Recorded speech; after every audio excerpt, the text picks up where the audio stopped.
Hapo zamani za kale, kulikuwa na msitu uliojaa wanyama wa kila aina, wakubwa kwa wadogo, warefu kwa wafupi, na wenye kelele kwa wale wapole.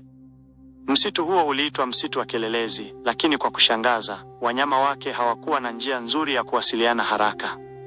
Tatizo lilikuwa kubwa hasa wakati wa hatari. Kila mnyama alikuwa akipiga kelele kwa sauti yake mwenyewe.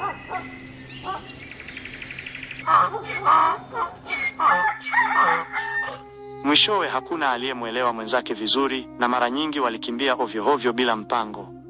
Siku moja, ng'ombe mzee alipokuwa akitembea polepole kama kawaida yake, aliona kitu kikimetameta kidogo chini ya mti. Aliposogea karibu, alikuta ni pembe kubwa ya mnyama wa zamani.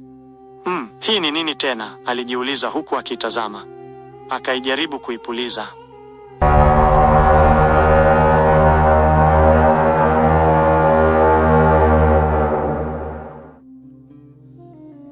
Sauti ile ilitikisa msitu mzima.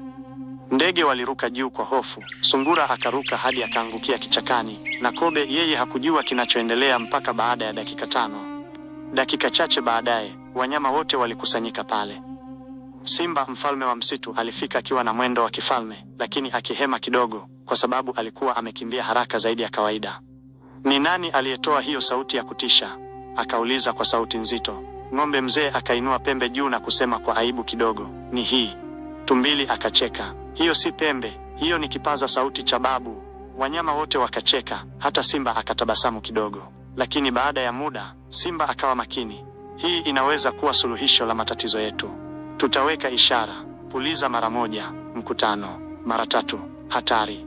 Wanyama wote wakakubali, isipokuwa punda aliyesema, mimi nikisikia sauti yoyote nakimbia tu, siulizi. Siku zilipita kwa amani hadi siku moja ya ajabu. Kundi la fisi wajanja lilikuwa limekaa nje ya msitu likipanga njama. Kiongozi wao, fisi mwenye makovu mengi, alisema, wanyama wa msitu ule ni wajinga, hawana mpango. Tukivamia usiku, tutapata chakula cha kutosha. Lakini hawakujua kuwa msitu ulikuwa umebadilika. Usiku huo fisi waliingia kimya kimya. Walikuwa wakitembea taratibu, wakicheka. Lakini kwa bahati mbaya kwao, sungura mdadisi alikuwa macho. Alipowaona, macho yake yalitanuka. Aisee, hawa si wageni wa kawaida. Alikimbia kwa kasi hadi kwa ng'ombe mzee. Puliza pembe, puliza pembe. Ng'ombe mzee hakusubiri. Akavuta pumzi kubwa karibu azimie. Kisha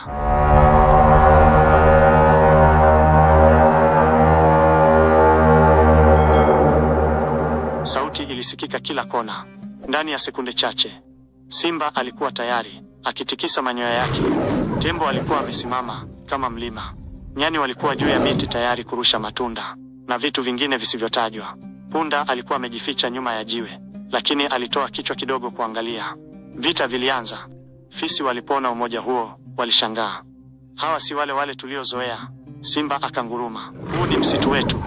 Tembo akapiga hatua mbele. Fisi wakarudi nyuma haraka. Nyani wakaanza kurusha vitu. Chukua hilo, na hilo, na hilo pia. Sungura alikimbia huku na kule akipiga kelele, msikimbie.